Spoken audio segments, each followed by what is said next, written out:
Olá, muito obrigada pelo espaço. A gente fica muito feliz de ter a nossa voz ouvida e atendida. Na verdade, ontem eu entreguei um ofício solicitando essas informações direto ao prefeito, direto ao Poder Executivo. Nós já viemos há um tempo fazendo publicações no Instagram do Sincerleges, e o que a gente está solicitando é que existem 3 dispositivos legais hoje que falam sobre isso. O primeiro deles é o Estatuto dos Servidores, lá de 1994, que é 2751, e ela fala ainda em mural, que os valores referentes ao FAPES deveriam estar no mural, mural da Câmara, mural da Prefeitura.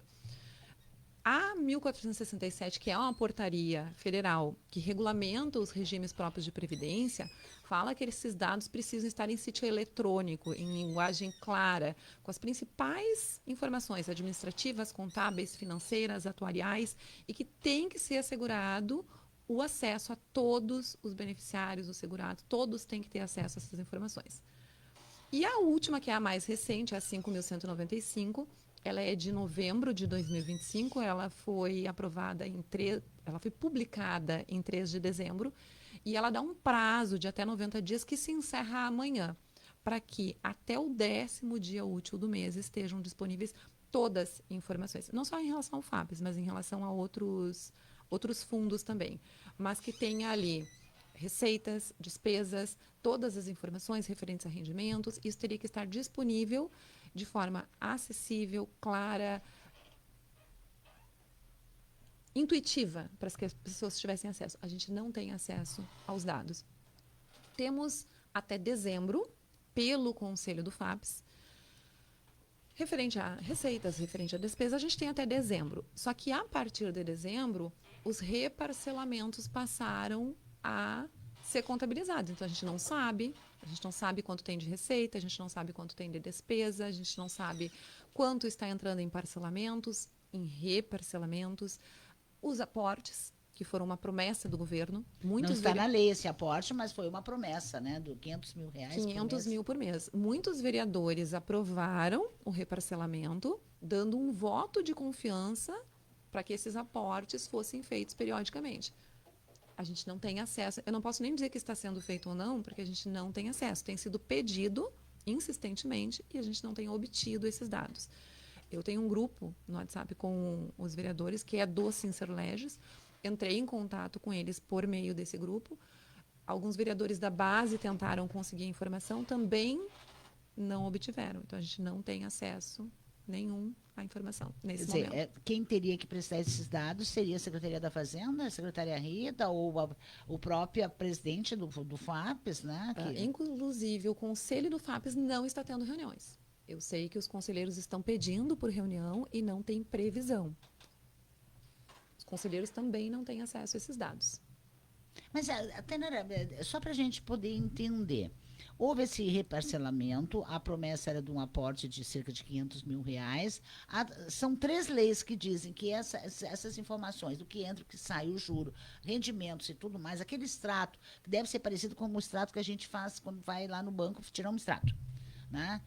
Isso não está sendo feito, mas qual o motivo? É porque trancou o sistema? É porque não tem gente, não perderam a senha?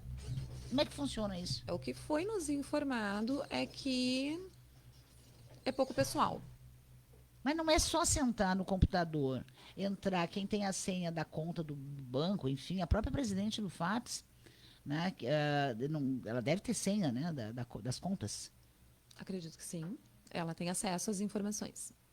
Não, a gente leva 2 minutinhos, quando muito.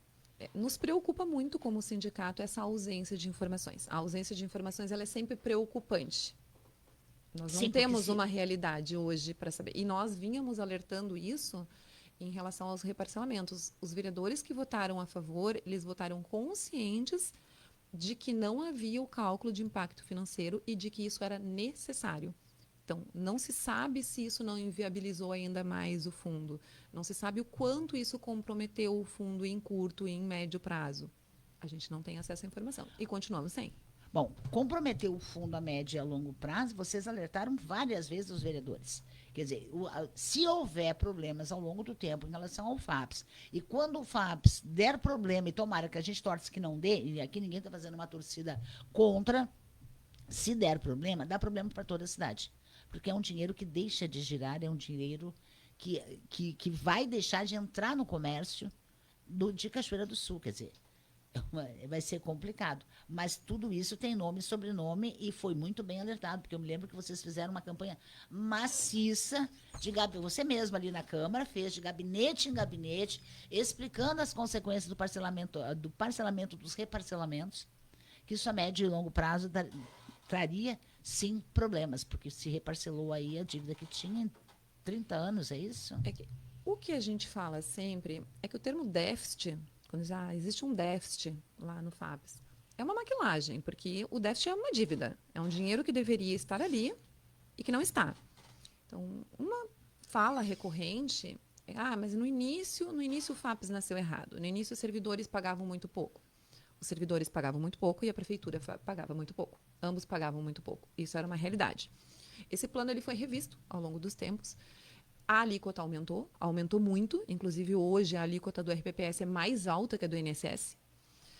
E hoje existe uma compensação por parte do servidor. Aqueles lá que no início pagavam muito pouco, pagam como aposentados.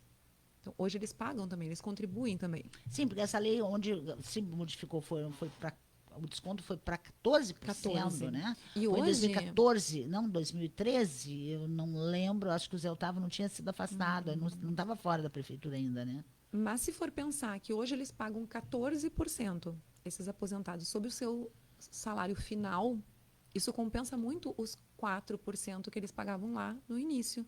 Então, existe a compensação por parte do servidor. A compensação por parte da prefeitura é a suplementar, que a gente fala, que é aquela alíquota maior que a prefeitura deve colocar todo mês. Essas parcelas, por muitos anos, não foram colocadas e essas parcelas foram as parceladas e depois reparceladas. Então, o que a gente fala? A dívida do FAPS hoje, que sim, é uma dívida, é dinheiro que está faltando, é uma dívida. Ela é como uma dívida de cartão de crédito. No momento em que, ao longo de um mês, eu não coloquei pelo menos o juro lá dentro e mais um pouco, esse juro ele incorpora na dívida. E no mês que vem, o meu juro vai ser sobre aquela dívida que está maior. A dívida do mês mais o juro anterior. Esse juro ele vai se somando, então fica uma dívida de juro sobre juro. É uma bola de neve, como se costuma dizer. Gigantesca. Então, toda vez que não entra o valor mínimo que deveria entrar para cobrir juro, para cobrir despesas, a dívida ela aumenta. Não porque ela aumentou, mas porque ela não foi paga. Ela precisa ser paga para não aumentar. Isso é uma conta muito simples. Quem tem cartão de crédito, dívida de cartão de crédito, entende isso de uma forma muito simples. Se eu não pagar o mínimo mais o juro, eu vou me afundar em dívidas e em muito pouco tempo. Então, hoje a prefeitura está arcando com escolhas que a prefeitura fez ao longo dos anos. E não adianta dizer, mas esse prefeito não, mas é o executivo. É a prefeitura. Ele é um poder, não é uma pessoa. Então, é uma dívida, sim, do executivo que precisa ser estudado o pagamento. Na verdade, quando as pessoas, e às vezes eu leio assim, porque tem que deixar, tem que dar tempo, né? O prefeito não pode fazer milagres, enfim.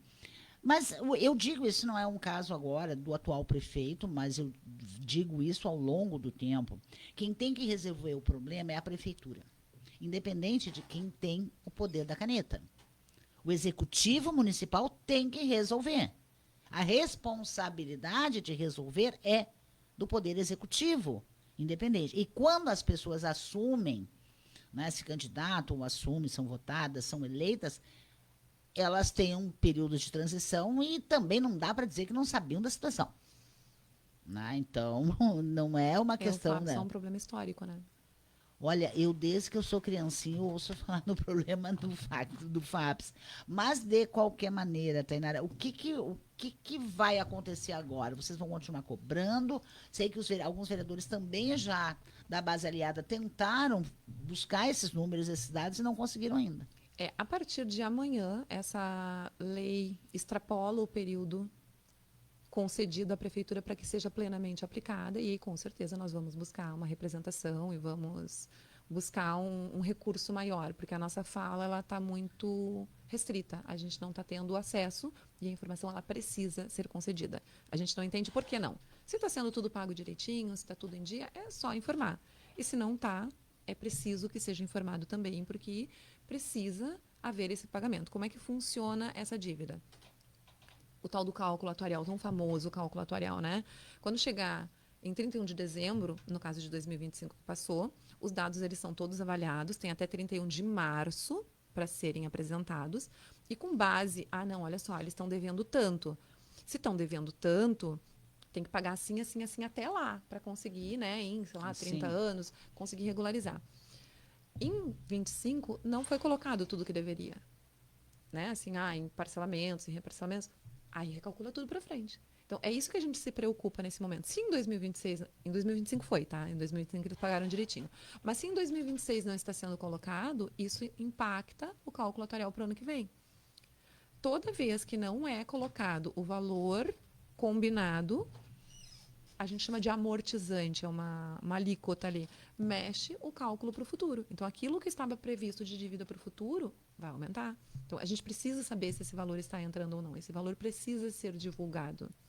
E essa é uma preocupação Me parece grande. que, né, e vocês já tentaram algum contato, por exemplo, com o próprio CIPROM, com o próprio o Sincasul, que é o sindicato dos funcionários? Não, até conversamos com eles, é uma preocupação de todos, mas o nosso movimento está um pouco maior nesse sentido. Eu tenho sido muito incisiva em que esses dados precisam ser divulgados. Na verdade, pensando no sentido de que basta um extrato para que seja colocado no mural da Câmara e do Executivo, O da mural é Prefeitura. lá de 94, né? Nós temos Sim, leis bem mais modernas bem que mais dizem modernas. que Mas precisa essa ser. é uma. É uma. A mais nova é da vereadora Ana Ana Paula. Paula, que diz que, aprovada em dezembro, que diz que a Prefeitura precisa fazer ciência desses números até o 10º dia útil do mês. E nós não temos de janeiro, estamos em 3 de março. Março. Nem de janeiro, nem de fevereiro. Fevereiro eles teriam até o dia 10 agora, né? Mas não temos nem de janeiro, nem de fevereiro. Tá certo. Agora, o que acontece ou não, aí a secretária Rita poderia ter alguma explicação para dar, não tem gente. Porque essa história de não ter funcionário para fazer isso me parece um pouco contrária à realidade, porque em 2 minutos alguém faz um extrato, vai lá e puxa um extrato. Eu sou tesoureira da Câmara, eu posso dizer que lá na Câmara a gente tira um extrato. Agora, eu não sei como é feito esse relatório dentro do quanto de acesso eles precisam ao banco, quantas contas diferentes eles precisam acessar, mas eu tenho certeza que os dados de janeiro Já deveriam estar disponíveis. Já disponível. Tem um projeto do Executivo Municipal que fala sobre um FG, ou enfim, de um gestor para o FAPS. Mas eu li a lei e perguntei também para os universitários, porque, né, enfim, para quem conhece, mas ali não especifica se esse gestor é o presidente ou a presidente do FAPS, e nem se terá dedicação exclusiva para o FAPS, ou se esse gestor só vai ser gestor do fundo nos horários vagos. São excelentes perguntas. O PL5, que prevê essa função gratificada para o gestor, não para o presidente, diz que é de recurso próprio. Até isso gera uma dúvida. Recurso próprio de quem? Boa pergunta. É do executivo ou é do próprio fundo? Se for do próprio fundo, não é bem assim. Tirar dinheiro do fundo para pagar. Existe uma taxa que pode sim ser usado para isso, mas existe uma taxa, precisa ser criada uma conta à parte para isso, precisa uma gestão desta conta. Esta conta tem coisas específicas que ela pode arcar ou não. Caso sobre dinheiro, tem que ser devolvido para o fundo, não para a prefeitura, não para os segurados. Então, tem toda uma série de critérios ali dentro, até em relação ao pagamento, se for do fundo. Porque quando diz que é de recurso próprio, fica a dúvida, recurso próprio do executivo ou recurso próprio do FAPS? Isso é uma primeira questão. A segunda questão, não fala em momento nenhum se a pessoa vai ter dedicação exclusiva ou não. E aí, se a pessoa não tiver dedicação exclusiva para o FAPS, continuamos com o mesmo problema, que é a falta de tempo para trabalhar para o FAPS. Então, talvez esse projeto precise ser melhor construído para dar uma segurança de que essa pessoa realmente vai conseguir trabalhar em favor do FAPS. E obrigatoriamente essa pessoa terá que sair dos quadros da prefeitura, terá que ser um funcionário público municipal, uma funcionária pública municipal? Tem que ser eleito pelo conselho. Então, um membro do conselho eleito pelo conselho. Mas precisam ser atendidos a alguns critérios, como a aprovação naquela prova do CP Invest. Então, não é qualquer pessoa que pode ser eleita. Pode ser uma pessoa fora dos quadros da prefeitura, não? Eu acredito que tem que ser do próprio conselho. Acho que não, acredito que não possa ser de fora, assim. Tem que ser do próprio conselho. Porque muita gente me diz, mas a lei está lá e coisa e tal, mas não está especificado quem é quem dentro dessa lei. Quem faz o quê? Porque o FG não é pouco, né? São 3 mil e alguns... 900, acho. Quase 4 mil quase reais. 4 mil. Uhum. Quase 4 mil reais. E quem vai pagar isso? A prefeitura pode determinar? Sim, olha, porque vai sair o dinheiro do fundo? Poder pode. Agora a questão é, deve? Porque se o fundo já está comprometido financeiramente, aí vai usar um recurso para pagar pessoal, já é estranho. Poder pode, a lei prevê, a lei possibilita. Sim. Mas se é a melhor opção... E a lei ela não é clara em relação a isso, porque quando ela fala recurso próprio da onde? Não diz se é do executivo ou se é do fundo. Bom, aí os vereadores, essa lei já está na Câmara. Está na Câmara. É que tem uma coisa muito interessante, que como o município, o executivo, ele é o gestor do FAPS, e ao mesmo tempo ele é o tesouro, existe uma linha muito tênue entre o que é interesse do FAPS e o que é interesse político. O correto seria o RPPS ter uma administração própria, não submetida à Fazenda. Isso seria um cenário ideal. Não é obrigatório por lei, mas seria um cenário ideal. Mas daria maior transparência, porque se exatamente houver essa ligação com o executivo, de repente alguém precisa prestar contas, não só ao FAPS, né? É que quando tu tem uma estrutura administrativa própria, tu não está submetido necessariamente ao poder político da vez. Porque os partidos mudam, os interesses políticos mudam. E geralmente o interesse político é ter dinheiro disponível num primeiro momento ali para usar no dia a dia, né? E FAPS é um problema em longo prazo. FAPS é um problema que a gente tem que pensar que se hoje eu não colocar o dinheiro aqui, eu vou ter que colocar mais ali adiante. Por isso que fomos tão insistentes o ano passado. Quando reparcela e entra menos, essa dívida ela cresce. E lá adiante, quando ela estiver maior, porque aí a suplementar vai ficar maior. Está entrando menos dinheiro, a suplementar vai aumentar. A prefeitura vai conseguir suportar esse aumento? Tem estudo que diz que a prefeitura vai conseguir suportar esse aumento? Não tinha estudo. O voto a favor do reparcelamento foi um voto político e arriscado. Ele deu um voto de confiança numa situação que não tinha estudo técnico nenhum. E eu falei exatamente na tribuna, a exigência do cálculo deveria ter sido dos vereadores, não nossa. Para eles se assegurarem de que eles não estariam afundando um pouquinho mais o RPPS. Pois é, mas aí tem nome e sobrenome, né? Toda essa questão. Vamos aguardar. Hoje é dia 3, né? São 10 dias corridos ou 10 dias úteis? 10º dia útil. 10º dia útil. 10º dia útil. Mas, de qualquer maneira, janeiro tinha que estar transparente até o dia 10 de fevereiro. Ou não por qualquer lei, ela teria que estar disponível dentro de fevereiro. Não teve disponível dentro de fevereiro. Já estamos em março. Os dados lá de janeiro não foram, os de fevereiro estão estourando também, porque daí a lei da ANA, a 5.195, já está valendo. Então, até o 10º dia de março, tem que estar disponível fevereiro também. E a gente está aguardando. E os vereadores estão sabendo disso? Sim, eu entrei em contato com os vereadores. Todos. Então, não dá para dizer que não sabe. Agora, também eu não via... Isso foi pauta, tanto de Mariana, Adriana e Ana Paula na sessão de segunda. Então, todos os vereadores estão cientes. Todos estão cientes, não dá para dizer que eles não sabem. Aliás, na verdade, qualquer problema que venha a ter o FAPS, não dá para dizer que os vereadores não sabiam. E a gente não está torcendo para que ninguém tenha problemas, né? Porque o FAPS é que o problema já está constituído, né? O problema está constituído. Vamos saber agora o tamanho E a gente aguarda ansiosamente porque desde que os reparcelamentos estão validados, nós não temos acesso nenhum. A gente não- Nem sobre se está sendo paga essa parcela e nem se a suplementação prometida pelo prefeito está sendo os aportes. depositada. Exato, não temos nenhuma informação. E essa é a nossa cobrança, né? Que seja publicizado, como prevê a legalidade, a transparência. Vamos aguardar, tomara Aguardamos. que... Aguardamos. Danara, muito obrigada por ter Somos vindo. nós Um grande quem abraço, agradecemos. muito obrigada.